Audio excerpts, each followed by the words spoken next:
of our learning. We should have the Beis Hamikdash. Should be for Shleima for everyone that needs. I'm going to start the Mishnah on Yud. Daf Yud. Yud Amud Aleph, 10a. Okay, Beis Shammai Yomrim. Beis Shammai says, we mentioned this Mishnah in passing before when we tried to say that Beis Hillel and Beis Shammai have different opinions regarding Simchas Yom Tov. Over here it says Beis Shammai holds that if you're going to take doves, yoinim, to eat on Yom Tov, you're going to shech them, then you needed to designate them before Yom Tov. How do you designate them before Yom Tov? You have to shake it. You have to actually go over to it and hold it in your hand. Beis Hillel says you don't have to do that. You can just point to it and say, I'm going to take that one, I'm going to take that one. Chanan Barami adds in, it's not so simple. We're really talking about birds that are normally not taken to be eaten. And that's why you need this extra activity to designate it. So the example that's given is Brecha Rishayna. By the way, this probably doesn't apply to chickens because chickens are always there. We're talking about birds that would actually need a designation. Chickens are there to be eaten, probably, if they're chickens to be eaten, or it's not laying eggs. Brecha Rishayna is the first offspring of these birds. And what they would do is they would leave the first, like the oldest children, together with the parents to keep them company. Possibly it also has to do with they would leave them to develop to see what the offspring of this pair comes out like. So they wouldn't take the first ones right away to shech. They would leave with the parents, and after that, then that's what they would take. Now, the first ones that they would leave, the Beis Shammai Sabri goes, what's happening here is that if the person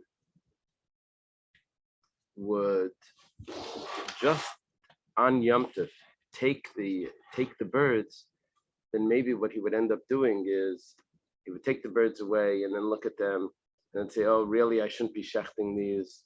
And then it turned out that he had carried birds that were muktzah. So Beis Shammai says you have to go and shake it beforehand so you really get a glimpse at what you're about to do here.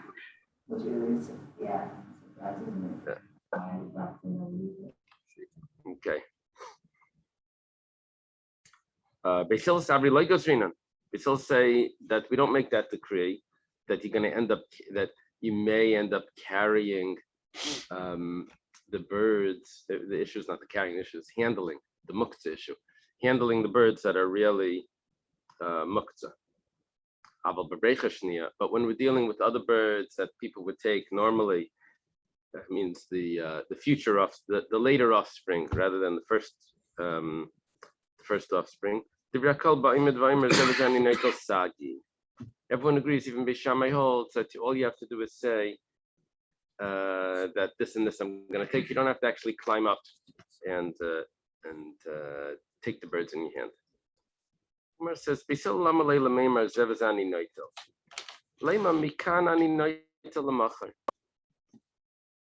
Gemara knows is like sort of like starting up with us. It knows the answer.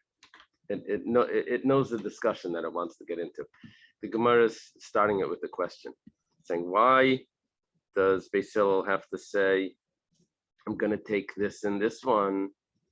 It should just say, I'm going to take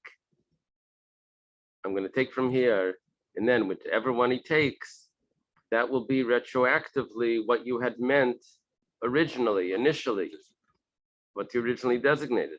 This is called Breira. that what happens at the end is what you had in mind initially, and you don't have to actually designate anything. We'll just go back retroactively. Maybe we'll say Basil does.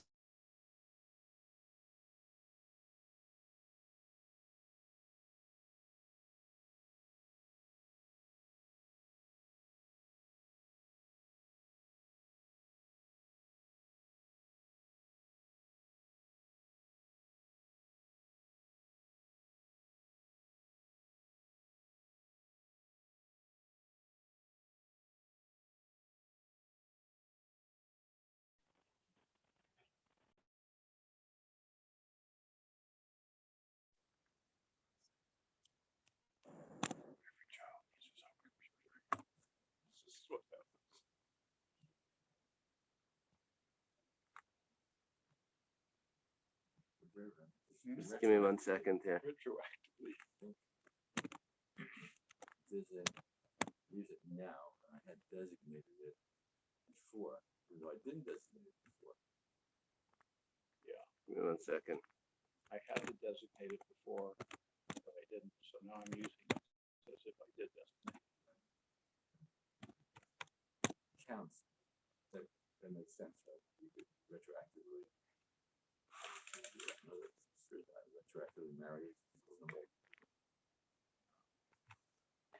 had it in mind. Let's see what else. What?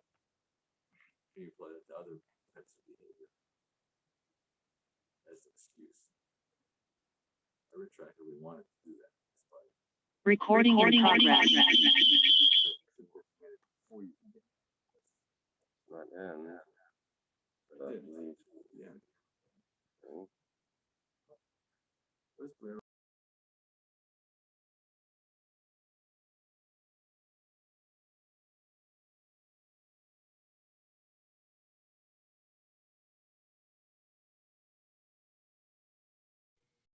Can't hear anything. Does it sound okay here? Oh, yeah, now we can hear. Yeah. Okay. Okay, excellent. Sorry about that. We're asking that we could use Brera. We don't have to designate anything. We'll just say that we're going to take from this, and then afterwards, when we take, that's what we originally had in mind. Maybe we'll say Basila Leslie Brera. If you're going to say that, but now we have a problem. What's the problem? We quote a Mishnah. This is a Mishnah in Alex, I think. It says, Hames Babayas, V'loi Psachim Harbi. There's a corpse in a house. Everything in the house is tummy. Not only is everything in the house tummy, but everything that is in any of the doorways is also tummy. In other words, let's say there's a roof that's over the corpse. Everything under the same roof is tummy, but the doorways could have a different level roof. They could have like an overhang or something. Those doorways are also tummy. Now, they're only going to be tummy if all the doorways are either all closed or they're all open. So, kulam tameim. Niftach echad me'am. Let's say they're all closed except for one. One of them opens up. So then, hu tami b'kulam tayrim. Only the doorway that's open is going to be the tummy one, because the tumah of those doorways is because ultimately the corpse is going to make its way by being carried out through that doorway. So it's already tummy now, because that's going to be its exit path. So if we designate which door would be the exit path, so then only that door would be tummy. So when it opens, that's considered like, okay, that's the way it's going. If he intends to take it out of one doorway or through a window that's 4x4 tvachim, the easier way of getting it out of the house would be through a window. So then, matzalas al kol psachim kulam. That's considered, even though you didn't actually open up a door, but you just had an intention to take it out through one of the doors. That's good enough. It's just that the mace could fit through. A window that's that size is considered an exit path before the corpse. Yeah. It's less than an amma, but we're assuming that a small stretcher could. Right. So Beishama Yaimim. Beishama says v'hu shechasav leitziad shel yom hasames.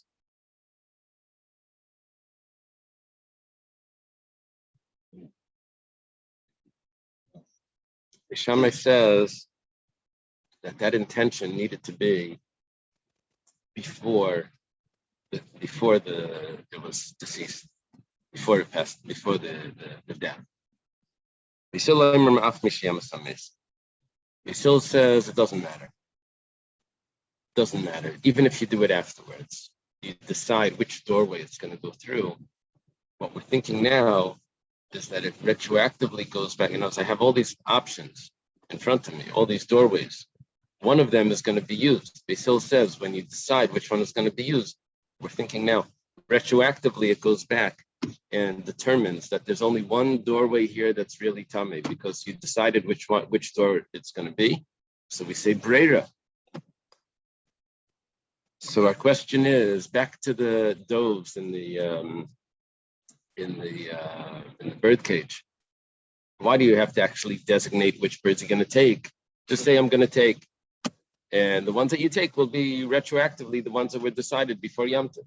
Just like over here, after the death, you're able to able to decide now which doorway is going to be used, and it goes back retroactively to be mitaher, everything that's in all the other doors except for that one. Okay. Now we're making an assumption here, and because of this assumption, we have the question. The assumption is that when Beis Hillel is saying that you can decide later which doorway to use, we're assuming that that's a retroactive, that decision has a retroactive result, that it goes back and it's matar everything. It's not necessarily so. And as we have a machlekes Beis Shammai and Beis Hillel here, when that determination could take place, which doorway it's going to be after the death. Beis Shammai says it needs to be before the death.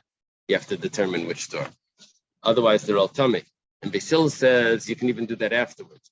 Now, we assume that means that it would go back retroactively, and that would be the machlekes. But it's very possible that we're actually talking about utensils that show up at the doorway after the determination was made.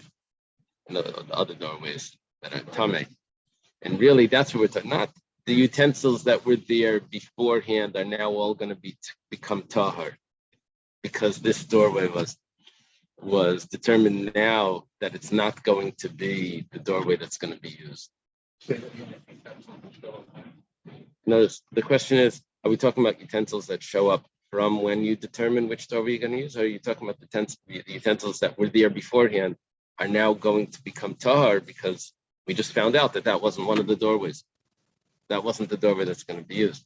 So our assumption over here, and the reason why we have the question, because we're assuming that it's a retroactive result.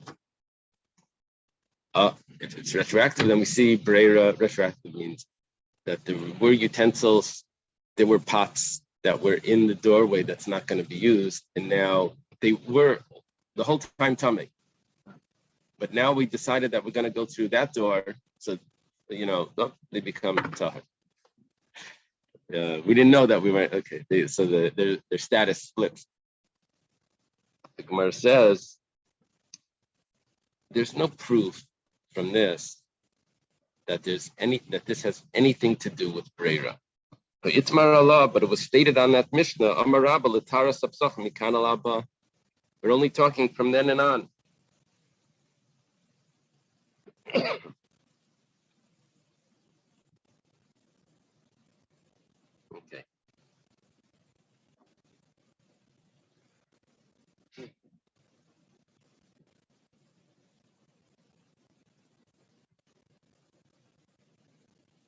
Yeah, my only question is, why was Beis Shammai being machmer that you needed to determine this before if it has nothing to do with breira? Yeah, that's not as so clear. I understand what Beitza is saying. It has nothing to do with Brera. What we're talking about is that even after the death, and all the house is for sure tummy, the doorways were tummy, but now they're becoming tahar. If any new items show up at those doorways, right? You get an Amazon package with a coffee mug in it. At the doorway now, after the death, because that wasn't the exit of the corpse, it's going to be tahar. That's what Beitza is saying, but not the pots and the cups that were there beforehand. Those are all tamei, even though that wasn't the exit. But because it could have been the exit, so in other words, we're not going back and changing anything retroactive. So it has nothing to do with Brera. And therefore, our question about Yom Tov falls up. We're only talking about from after the decision is made, which doorway is going to be used. Gemara says, but not retroactive. Rava Amar, that was all Rava.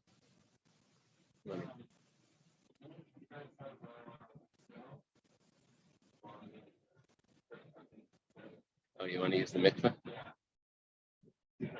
Yeah, the question is if we have cash, that's what you need. Because the card isn't.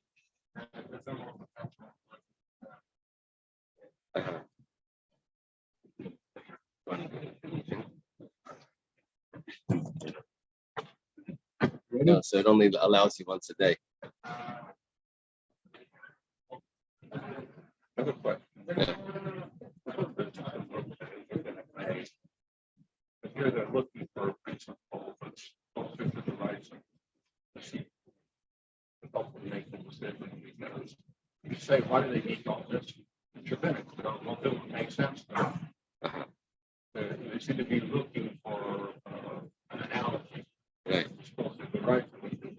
The heart, like our phone, we did this in Fuller. Our discussion was that this was not rabbinic, this was the right thing. Is that normally the way the whole enactment works? We look for an analogy and the right thing? I don't know. There's a bit of an issue here because there is a difference in Brera. If it's Brera in a rabbinic law or Brera in a deraisa law. So I'm not sure if the tumah that's on the pesachim is a tumah deraisa or a tumah derabbanan, because there's no corpse there. It's just a keilu, a potential, right? So I think that's a rabbinic tumah as well. And then the comparison of Brera seems to be a good comparison. I have muktzah and I have this rabbinic tumah. And do I say Brera that when I decide which doorway it's going to be, would go back and determine? Yeah. I think you're saying the idea that every door is potential might go to rabbinic. Right. So all the doorways, even though it's only going to use one, but all the doorways become tummy. Good now. Yeah, I think so. Rava Amar Leilam L'Mafreya. Rava says this actually is retroactive.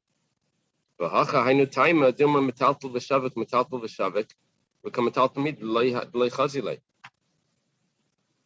says that really Beis Hillel is mitar L'Mafreya. The doorways, L'Mafreya, retroactive. When he decides which doorway, the Chaver Kadisha, decide which doorway they're going to take the corpse out, only that doorway is tummy, and all the other ones become tahar. And even the kalim that were there from the time of the death, before the decision of which doorway they're going to use, all of those become tahar as well. So then, if that's the case, then we see Brera. Then why didn't Beis Hillel say that I don't have to determine which birds I'm going to decide which birds I'm going to take? I can just give a generalization. I'm going to take something. And afterwards, when I decide, it will be Brera that's what you originally had in mind. The question comes back. So Rava says, it's not a question, because I have a concern that I may change my mind. If I never actually made a decision, then when I go and I take the bird, I'm going to say, no, maybe not this one. Maybe not this one. So therefore, they want me to decide beforehand so I don't touch muktzah, because the ones that I'm not going to take, are muktzah. It's only the one that I took that's the actual one that that gets that status. Okay, the Gemara says 1 second. We're not dealing with where he actually had to go and examine them. What do you gain? In other words, the problem I hear, the solution is the issue. The problem is that you may end up touching muktzah. Let me tell you what we said. We gave a response from Rava that there is a retroactive, not a retroactive tumah, it's a retroactive purity that goes on the utensils that were not in the actual doorway. Now, if that's the case, that means we say breira, and that means that we now have a question. Why does Beis Hillel, according to Beis Hillel, why do you have to determine exactly which birds you're going to take? Why do you have to decide that? You could just say, in general, I'm going to take something. And then when you actually take it, that will be the one that you designated beforehand, retroactive, because he holds a retroactive breira. So we answer that there's an issue, because you may try to handle the birds that you won't end up taking. And that's going to be muktzah just for that small amount of time, because it's only the bird that you actually take that's going to be. So now the Gemara asks the question. It says, he said it's enough not just to take. You don't have to actually go up and handle like Beis Shammai says you have to shake it. We said you can stand on the floor and look up and take that one. So even if you do that, you didn't actually examine it. You may also change your mind when you're up there. The Gemara says, Hanimili Me'erev Yom Tov. We're talking about that you designated it before Yom Tov. Aval, the Yom Tov Aser. But if you would go and examine it before Yom Tov, then Zimna de Mishtachis meaning Mekushim, Zimna de Mishtachis meaning Kushim, Kushim Shmenim, Kamatal Tamid Lekhasilek. Yes, so what's the difference if he's not actually examining them?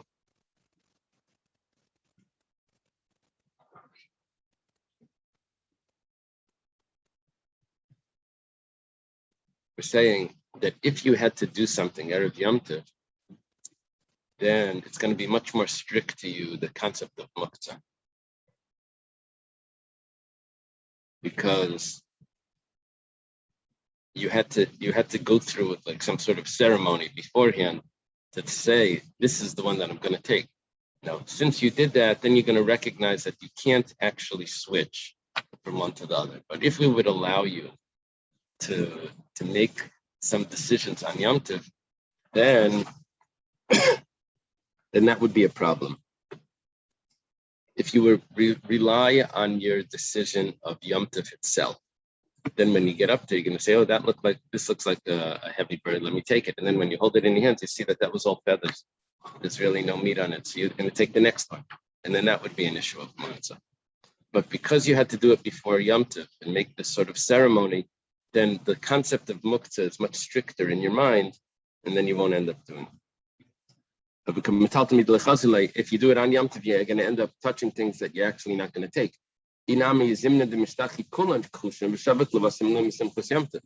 Or, yeah, it's not clear if this inami is supposed to be here, but Rashi has it.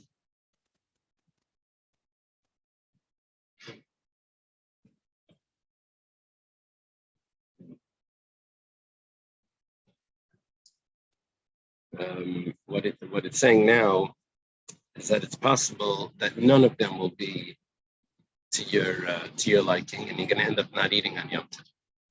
Now that would only be if we allow you to leave all decisions for later. But because we force you to make a decision before Yom Tov, which one you're going to take, then we assume that there's going to be some more examination going on, and you'll end up eating something on Yom Tov.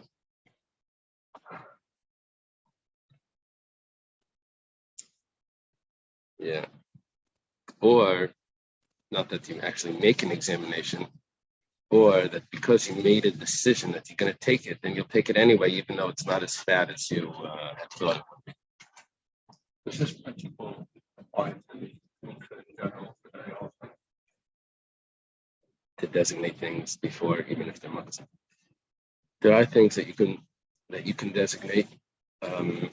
Certain things need to you need to make a change in them, not just designation. Certain things not. Yeah. And when it comes to muktzah. Remember, I used to use nice stones. I would find like nice stones, and I would use them for paperweights on sukkahs on the table. The plastic always blows, so I would take these nice stones that I found at the beach, whatever, and I would put it on the corners to hold the plastic. Then someone tells me, you can't just take stones. Stones are muktzah. You have to change this, do something to the stone. And so that's, I'm not sure if that's really the halacha. I'm not sure if that's the halacha. In other words, what he meant, what I needed to do was I needed to put like some wrapping thing over it with the, with the tie and a balloon hanging up. I had to make it to do something to make it into a paperweight. But I'm not sure if that's correct. Yeah. Anyway. The Mishnah says, "Zimin shchayrim umatzah levanim umatzah shchayrim." Let's say he designated black ones. When he gets to the cage on Yom Tov to take the birds that he had designated, they're white. Levanim umatzah shchayrim, the opposite. He designated white ones and they're black. Shnayim umatzah shleisha. This is interesting. He designated two birds that were in a cage. Comes there on Yom Tov, turns out there's three birds there. That's a surim. It's a problem. The assumption here is that it's not the same birds that you had designated, and that's why it's awesome. Shloisha matzah shnayim, let's say you designated three birds. You only find two. Mutarim, as you can imagine. We're assuming that those two are from the original, and one of them just disappeared. Let's say they were in the cage, but when you get there on Yom Tov, they're in the front of the cage. Asurim. It's asur. We'll see why. Assume that maybe those are the birds, but apparently we're assuming that the ones that were in the cage disappeared, and the ones that are here now are from the outside somewhere. They flew in. They flew up to it. This means that if in that vicinity there are only these birds, there are no other birds here. You're on this island. There's no other birds here. Doesn't mean an island. It means within 50 yamas. There's no other birds here. So then these are the birds that you had designated. Okay, the Gemara starts off with pshita. It's obvious. You don't have to tell me if you designated black birds and it turns out to be white birds. So of course it's not the same ones. You had designated black and white. The black ones in this cage, the white ones in that cage. Vihishkim, he got up in the morning, and you found the black ones are in the white cage, and the white ones are in the black cage. That these are they. And they just switch places. And it comes to tell me that no, the ones that you had designated disappeared. And these are other ones that came in. That's a little far-fetched, but that's what the Gemara is suggesting. Right? You can't establish that these are the ones that you had designated. This could support Reb Chanina. Reb Chanina was an early Amora in Eretz Yisrael. His name is Reb Chanina Bar Chama. A student of Rebbe, I think. And he was a great person. Rabbi Yochanan, I think was a student of him as well. Rabbi Chanina says,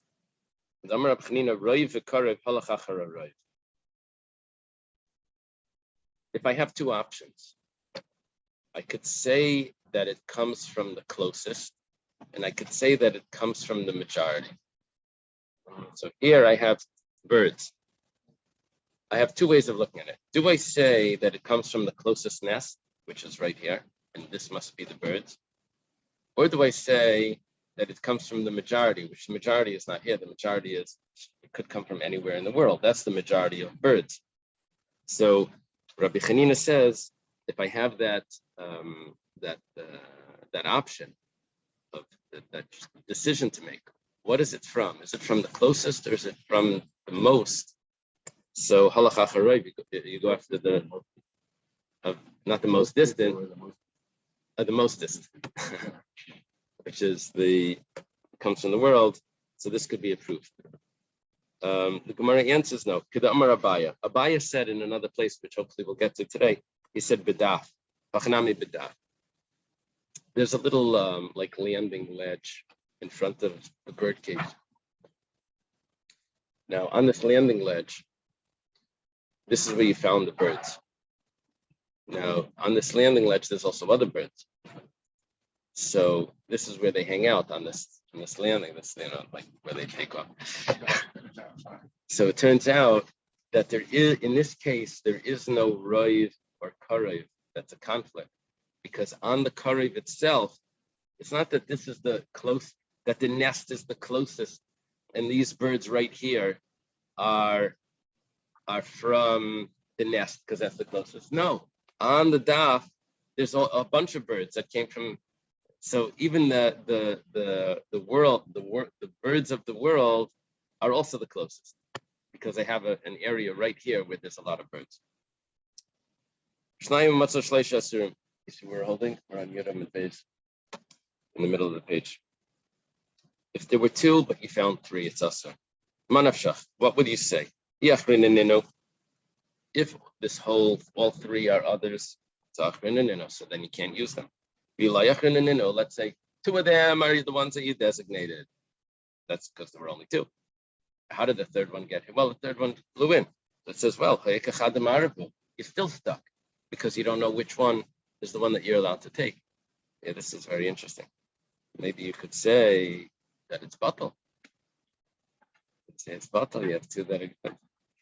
Taisus asked that. He says, Yishleimer the Balachaim like batli the chashivi. Inami davar sheish lamatir lach yamtiv.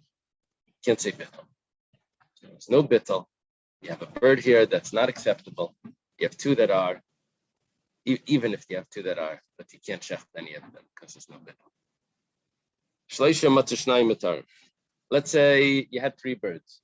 When you come there on Yom, you designated three birds to shecht the following day. You come there on Yom, there's only two there. So it says that, well, those two are from the original and you could shecht them. My timer, hani inhu ninu. These are them. And one of them ran away. Says, it's possible. Shall we say that our mission is the opinion of Rebbe and not the Rabbanan? The Tanya, because we have a price like this. Let's say there's Ma'aser Sheni money. Ma'aser Sheni money would be actual coins that you use to redeem Ma'aser Sheni, which is produce that needs to be brought to Yerushalayim and eaten in Yerushalayim. So it's too heavy, so you redeemed it on coins. You had 100 coins. You put them into like a wallet, let's say. And when you come to the wallet, you find that there's 200 coins there. So what is this? What's going on here? Is it all Ma'aser Sheni or not? So it says Chulin and Ma'aser Sheni Merap and Zabazed Devi Rebbe. It's Chulin and Ma'aser Sheni mix. That's what Rebbe says. Chacham Makal Chulin. Chacham say you never would have mixed Chulin with Ma'aser Sheni. You mixed up your wallet. This is not the same wallet. This is Chulin money. Where is your Ma'aser Sheni? That's somewhere else. Here you have 200. Let's say the other way. You had 200, but you only find 100. You spent it. So, Munach Mana Mutal, the Rebbe says, one of them you took out. Yeah, you used it up. And you'll have to figure out what to do. But the 100 here that's left, the remaining 100 is actually Ma'aser Sheni. Chacham say you never would have spent it. You mixed up the wallet. This is a different wallet. Where's your Ma'aser Sheni? Somewhere else. There's only 100 there. Okay. So apparently, what's the comparison? Let's match this up perfectly. You have three birds and you only find two. So it says that the two that you found are the original. Now, let's compare that to the $100. You had $200, you only find 100. So Rebbe says the 100 that's left is the original. And the Rabbanan say, no, it's not. It's not the original. The This is something totally different. Now, according to the Rabbanon, back to our three birds on Yom Tov, we don't have any birds here that are left. You can't use it. It must be that our Mishnah is Rebbe that says that just like the $100 is the original, so too the two birds that are left are the original. Gemara says a filu tamer Rabbanon. We could say that it's really the Rabbanon Hitmar Allah because we have a statement on that Mishnah, or in that Beitza.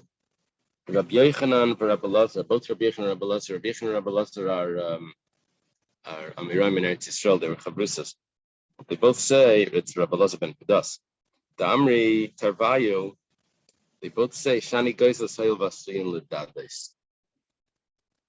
You see, money doesn't just disappear, but birds pop away. If you had money in a wallet, it doesn't just disappear, but the birds naturally would hop away. So it's logical to say that the two birds are the original, and the one bird just jumped away. But it's illogical to say that my $100 is the original, the other $100 just jumped away. That happens all the time.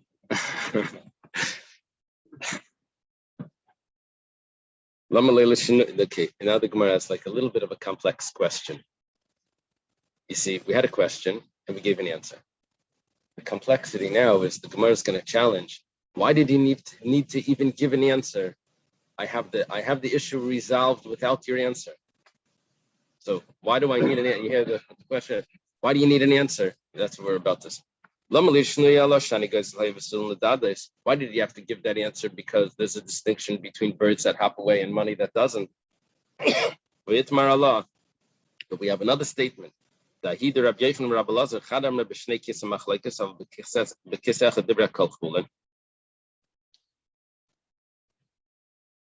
There's a machlekes about the machlekes. One opinion was that they're dealing with two wallets. And that's what they're arguing about. If I had two wallets, and one of them was 100, and the other one was 100, and now they were both together, and now one of them is missing. So do we say that the other one is the remaining 100 that was there, or we say that they're both different? But if they were all in one, if both money was in one wallet, then Rebbe would never have said that someone took out 100 and left 100, because Ma'aser Sheni you would always have been careful with. That never would have happened. Everyone would say that this is something totally different, and it's all chulin. The other one says they're arguing only about one wallet, where Rebbe says that the 100 that left is chulin. But there would be no machlekes if there would be two wallets here of Ma'aser Sheni. Why? You remember, Rebbe's opinion was that if I had $200 of Ma'aser Sheni, 100 disappears. I say that the one that's remaining is Ma'aser Sheni. The Rabbanan said no, one that's remaining is not. So if there's two separate wallets, Rebbe says that the one that's remaining is Ma'aser Sheni. The Rabbanan would also agree that the one that's remaining is Ma'aser Sheni. When did the Rabbanan say that it's not Ma'aser Sheni? If both hundreds were in one wallet, that's where there was a machlekes. But in two wallets, the Rabbanan would agree. Okay, so now, why do I have to say that the difference between money and chickens is that it's not chickens, dogs and birds can jump away. Birds can jump away, but money doesn't jump away. And that's a distinction why the Rabbanan can actually say by the birds, if there were three of them and now there's only two, we would say that it's real, those are the original. But by the money, they didn't do that because money doesn't jump away. I don't need that answer, because that machlekes was only about when the money was in one wallet. But when the money is in two wallets, even the Rabbanan would agree that it's the one that's remaining, the wallet that's remaining that has 100 is the original. So you don't have to say that the opinion of the three birds, and with one jumps away, with one leaves, the two that are remaining are the original, because that's the opinion of Rebbe. It really could be the opinion of the Rabbanan, because the Rabbanan agree that in two wallets, The one that's remaining is also the original. Okay. If I say, you see, it's unclear what the argument to Rebbe and the Rabbanan was. If I say that they were arguing about two wallets as well, then you needed to give me an answer because they're arguing about every case. But if they're not arguing about every case, they're only arguing, Rebbe and the Rabbanan are only arguing about when both manas were in one wallet. But if there's two wallets, then everyone agrees that the one that's remaining is the original. Then why do you have to give me an answer that there's a difference between birds and money and how they jump away? The Rabbanan would definitely agree anyway that the remaining bird is the remaining birds are the original, just like the remaining 100 zuvs is the original. Amar Ravashi. Ravashi says,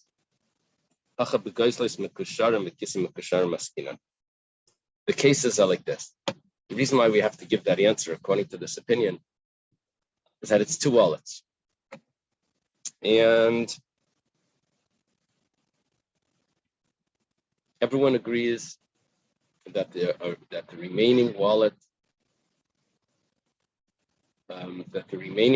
is the original. The only problem is that the wallets were tied. They were tied together. This makes it complex. And the birds were also tied. In other words, when we do this comparison, it's a perfect comparison. Because we're trying to, why do we need a perfect comparison? It's because we're saying, why do you need an answer? Why do you need it? So in order to require the answer that there's a difference between birds and money, we have to have a perfect comparison, and then the answer was worthwhile. So, the birds would pull away the tie from each other, and that's why, because they hop, that's why it got loose, and that's why they separated. But the wallets don't pull away from each other. So that's the explanation why we needed to explain that even though there's no machlokes about two kisin, two wallets, everyone would agree, but that's because those wallets weren't tied. But here the wallets are tied. Rabbi Amalach kisinami zimnin demisachli kitrayo. So if that's the case, then why does Rebbe say that it's possible that the remaining 100 is the original? If the wallets were tied and one of them disappeared and now I only have one left. It says, well, it could be that the knot broke. The knot somehow came out. Over time, the knot came out. And so that's how one of them got spent on something and the one that's remaining was still the original. You don't have to say that they both have to go together. Okay. We're on top of Yud Aleph. This is a daf for Shabbos.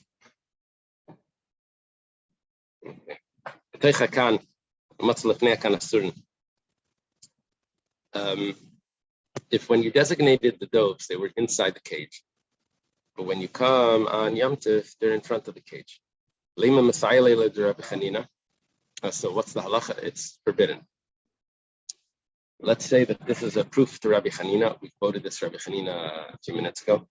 Rabbi Chanina says, Rabbi Chanina says, if I have an option of going after the closest or going after the mostest, so I go after the most, which is from the world. So Amar Abaye says, B'da. You have no proof for this because we're talking about that there's like a landing board for the birds. And so therefore, there's other birds over there that are from outside that are also closest. So it doesn't tell me anything. There is no closer one to say that, oh, the ones in front are all from the cage, because it could be that there's others in front, and it doesn't tell me that just because it's in front that it came from the cage, because it's others that they're from the world. Okay, Rava gives me another answer. Rava Amar b'shnei kinim zula ma'ila mizu askinan. V'loy mi'bayzim b'tachtein v'leizim b'yena matz b'tachtein v'latz b'yena da'asirin. Demnin hanachaz l'olam avanech v'ishtarvev v'nachais. Let's finish those two dots and then we'll explain. Allah filu zimin bel yana v'le zimin b'tachtena ba matzu bel yana v'le matzu b'tachtena hanach nam yasir and then min hanach l'salam v'hanach tzruchis sarich l'slika. Whoever says like this, I have two cages, one on top of the other. There's birds in each one. I designated one of them, but not the other one. When I come on Yom Tov, I find the one that I designated is empty.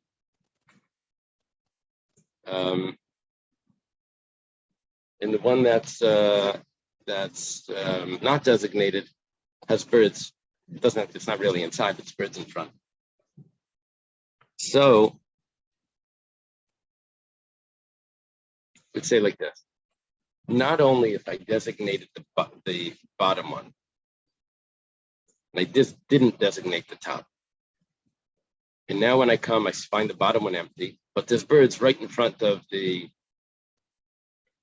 no, I have to say it the other way.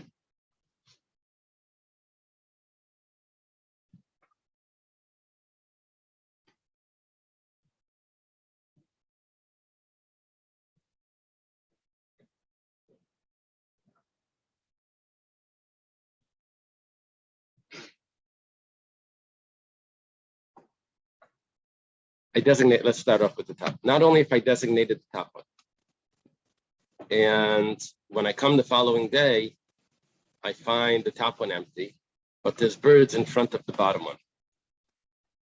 Now, that's a clear assumption that the birds from the top have gone down and gone on, and they're in front of the bottom one, which is birds would jump down. Not only do I say that I have no proof that those are actually the birds from the top one, but even if I would do it the other way, I designated the bottom one, and I find birds in front of, and I find the bottom one empty. I find birds in top of the, in front of the top one. Not, no, it's that would be the less of a chiddush. If I find birds in front of the top one, then I would say that it's probably not from the bottom. Right.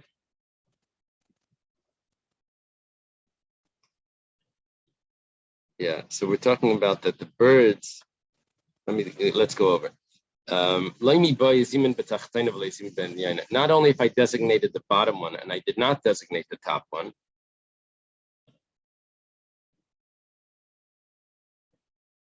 and I find in front of the bottom one, but I find the top one empty. So that would mean that my birds that I designated as really both empty. My birds that I designate, but I find in front of the one that I designated. That's what we're saying, that the designated ones are gone. But I designated the ones on the bottom. I didn't designate the top, but I find in front of the bottom one. So why do I say that it's a problem? Because I say that the top ones jump down, and those are exactly were the undesignated ones. So not only that, but even if I designated the top ones and I didn't designate the bottom ones, and then when I come, I find that there's birds in front of the top ones and the bottom one is empty, I say that the bottom ones, which were not designated, ended up going to the top ones, which is not so common that we should do that. But we say that tzruchi sarich, they schlepped themselves up and they went up. And those exactly are the birds that were not designated, and I can't use them. Okay. However, if these are the only birds in the whole vicinity, and I don't find in the nest, but I find them in front, so we say that it's mutter. Heichidami, what's the case? If we say if these are birds that are flying around, they're able to fly, they're big, then why should he say that? We'll say that these that they flew away. Then other ones showed up. Kumar says we're talking about birds that can only hop. Maybe they're tied. If there's another nest that's within 50 amas, then I do the adadu. Then it could be they came from that nest. And if you don't have then pshita de mutarim, then of course it's going to be mutter.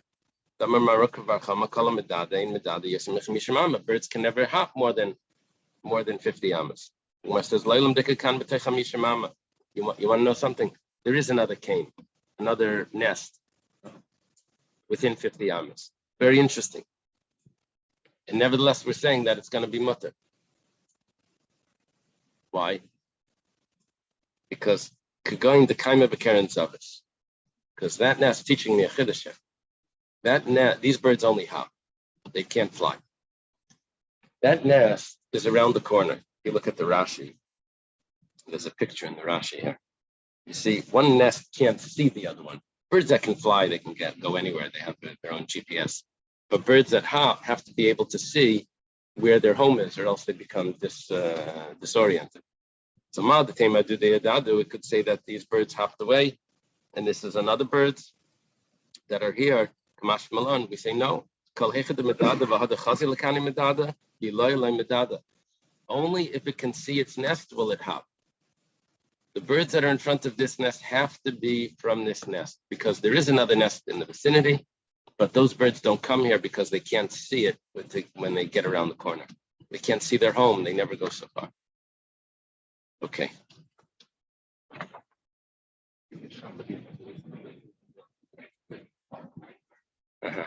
The pigeons fly, so they know their way around.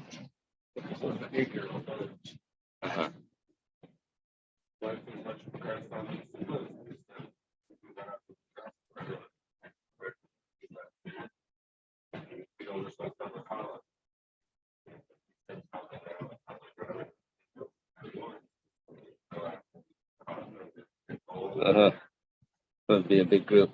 Big. Yeah. Yeah, Lahavdil. I heard Tesla, Nicholas Tesla, big genius. Was a strange person, but he used to he spent his days like taking care of pigeons and stuff. No hobby, yeah. Some people do that because the pigeons, like, they fly up to the window, and then there's like a broken foot or something, so it becomes like you take care of it. Okay. We learned this Mishnah before.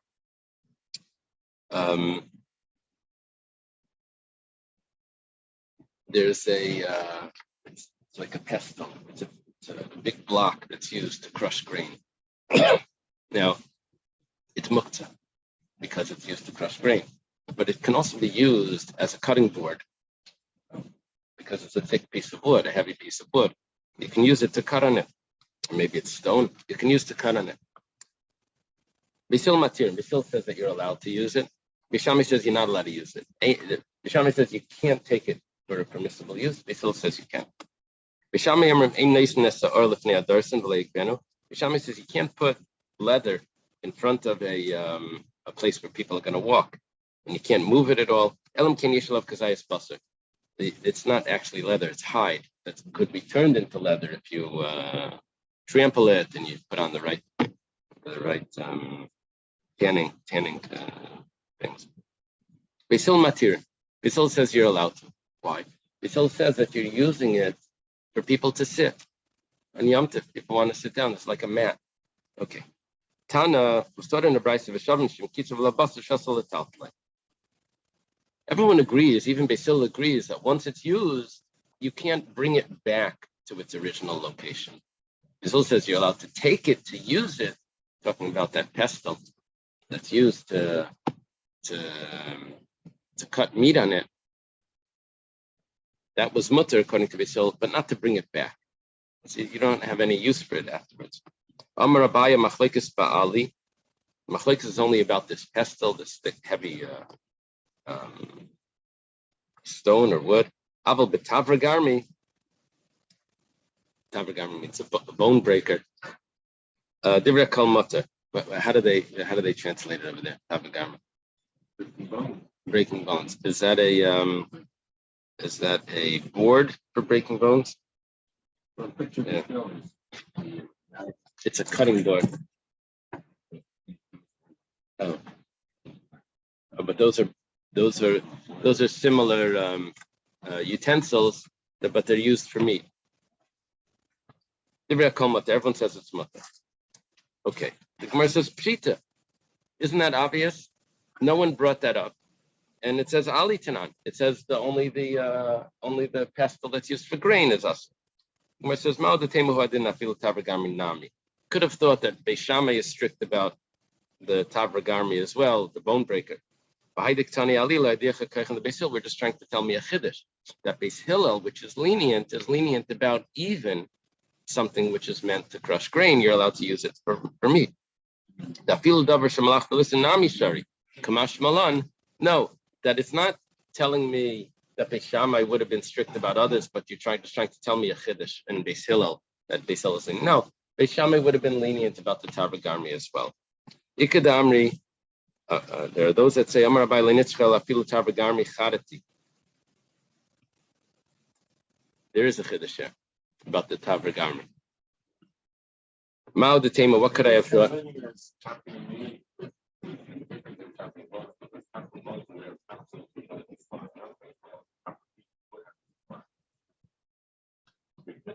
Right.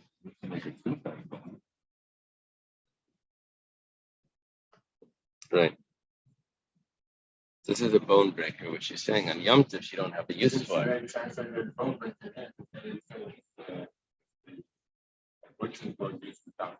Right. It is, but that's what we're talking about.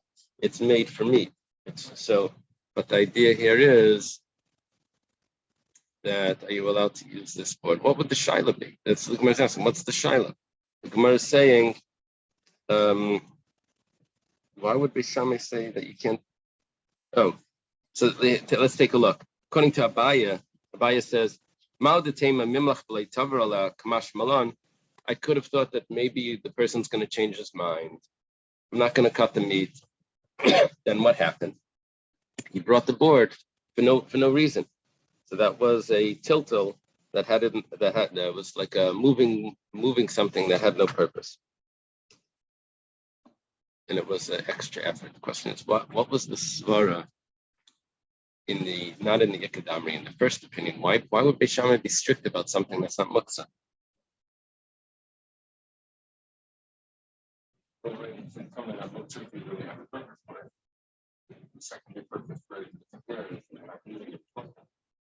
Yeah, but it sounds like I'm using it. No, it sounds like I'm using.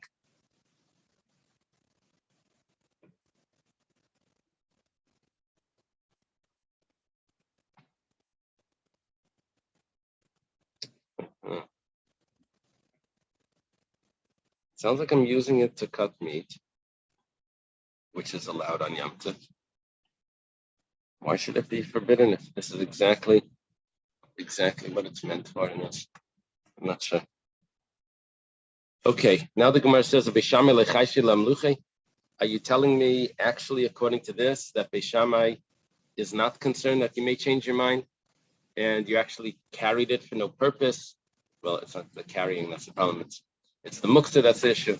Isn't Beis Shammai concerned about that? But Tanya, we have a brayso that says like this: Beis Shammai yemre im malchin tabach v'saken etzel behema in meilichin tabach v'saken etzel behema v'le behema etzel tabach v'saken. These must be types of knives that you're not allowed to take them to the animal, and you're not allowed to take the animal to the knife unless they're very close by. Yisrael says no, you're allowed to bring one to the other. Beis Shammai yemre ein meilichin tavla namadach etzel meducha. Beis Shammai says you can't bring the spices to the spice grinder. And you can't bring the spice grinder next to the spices. Beisil says that you're allowed to bring it over. Now, what we're explaining over here is that Beis Shammai says you're not allowed to bring it because after you bring it, you may decide not to use it. And then it turns out you brought it for no purpose. And that's a tirchan yamtiv that we don't want to accept. So we see that, we see that Beis Shammai says that there's a concern you may change your mind and not end up using it. So why did you tell me before that Beis Shammai says, Kamash Malan is coming to teach us that you're allowed to bring this cutting board, this bone breaker? You may change your mind.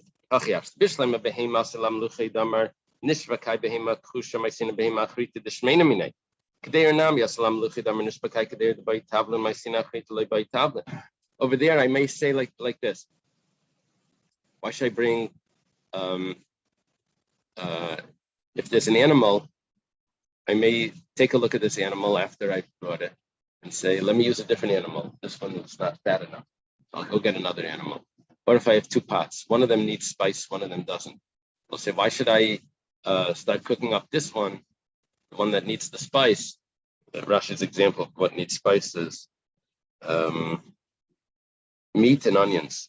Let me go cook up the other one that doesn't need spice, which that is the cabbage and the turnip. Those don't need spices. Those, I guess, they're flavorful without the spices. So I'll just cook up the other one now for the meal. So you may actually change your mind and not end up using the spices. But what are you going to say regarding this? I'm going to say, I'm not going to cut up this meat. It's too late. You shechted the animal. You don't have a choice. You have to cut up this meat. You can't say, let me go get another animal. You just shechted this one. So when it comes to the meat, I don't have a concern that you're going to change your mind. You don't have a choice. It's going to go bad. You're not going to take a different one. But when it comes to which pot or spices or which animal you're going to shecht, over there you could change your mind. Bishami says you're not allowed to put the hide down. Tana was taught in a brayso of part of the process of tanning is to step on it. Another part of the process is to salt it. So are you allowed to salt meat on top of this hide where it's you're salting the meat? Something was a form of preservation. Yeah. For the tanning of the. Right. Right. Right. Right. Now, you're allowed to, it's Yom Tov, so you're allowed to salt your meat. You're allowed to cook it. You're allowed to roast your meat. Now, they would put on a little bit of salt for the roasting, and they would put on a lot of salt if they were going to cook it. Because if you're going to cook it, then you have to get the salt out before you cook it. You're going to roast it, then you don't have to get the salt out before because you're going to roast. The salt comes out from the roasting. So how much salt are you allowed to do on top of this hide? Because that salt is also tanning. So it says, there's a brayso that says that they agree that you're allowed to salt litzli, just for roasting, which is a little bit of salt. Amar Abaya leshanu el litzli. Abaya says this was only taught that you're putting on a little salt for roasting, but if you're going to cook it, you need to do a lot of salt light. Where's this pshita? That's obvious. Litzlita, it says for roasting. It says hakamashma, it's coming to tell me that even if you're going to do a lot of salting for roasting, as if you're salting it, in other words, you're actually going to roast it. Abaya is telling you that when you're going to roast it, you can't put on a lot of salt. That's what he's saying. Sleek and kedera. That's us. Right. So, just a little bit limit for that, why doesn't have to play? The issue here is can trying to get double. Yeah.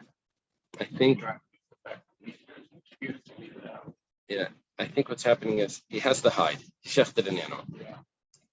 Now he has the hide there. What's he going to do with this hide? So he says, let me start the tanning process now on Yom Tov. Otherwise, I don't know, it could go bad or something.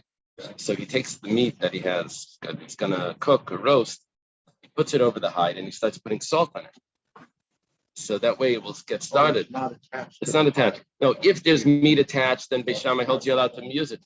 But you see what he's doing? He's got a lot of things going on over here. Okay.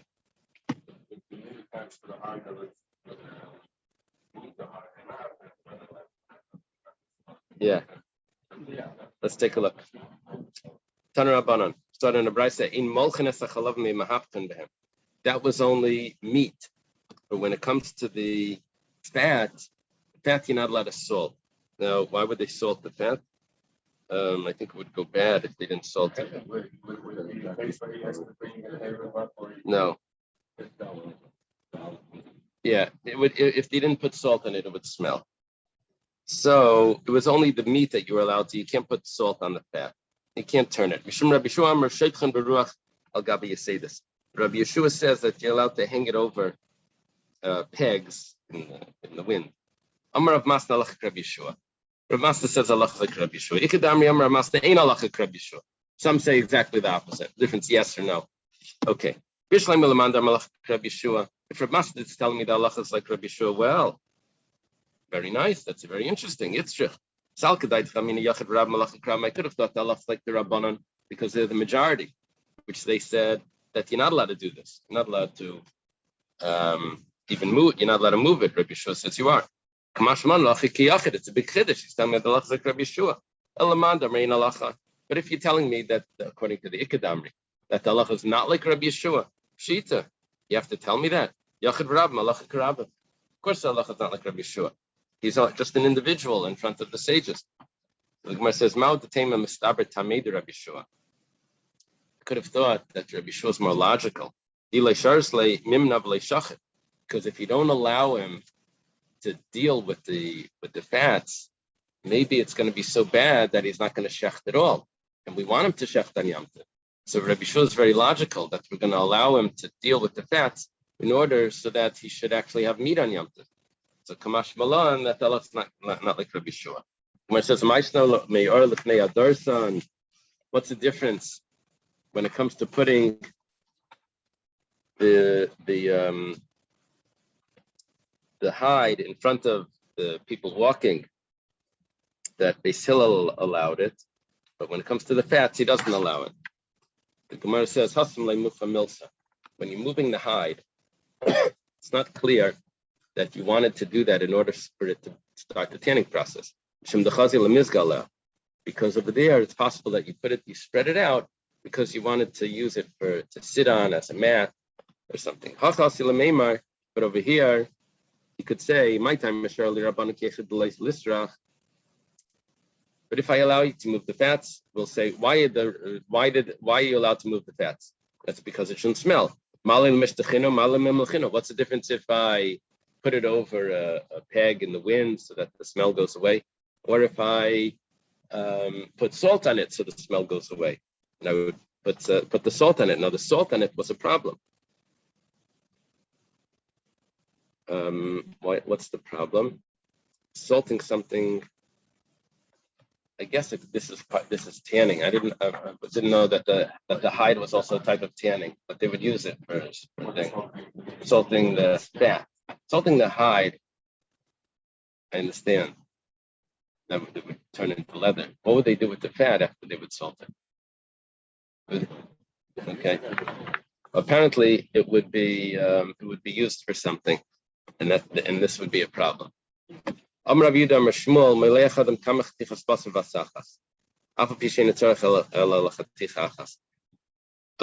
says in the name of Shmuel that a person can salt a lot of pieces of meat even though he only needs one. What's the reason for that? Because there's one tircha concerned about doing tircha or malacha on Yom Tov. There's no extra effort if you put a lot in this, right? You're just putting salt in the whole bucket, of all the pieces of meat. It doesn't. It's not a bigger tircha if there's one piece there. If there's many pieces. Ravada Barava Marim Malach Garma Garma. Ravada Barava would actually do a trick. He would say, "Okay, let me salt this piece of meat because I want it." He says, I want the other one. So he would take another piece and salt it. He says, maybe the other one looks better. He would take the next one and salt it. So really, he would end up salting the whole thing, but he would do it with harama, saying, like, "Oh, maybe the other one is the one that I want." Okay, let's leave it over here for today. Thank you. Have a good day. Have a good day.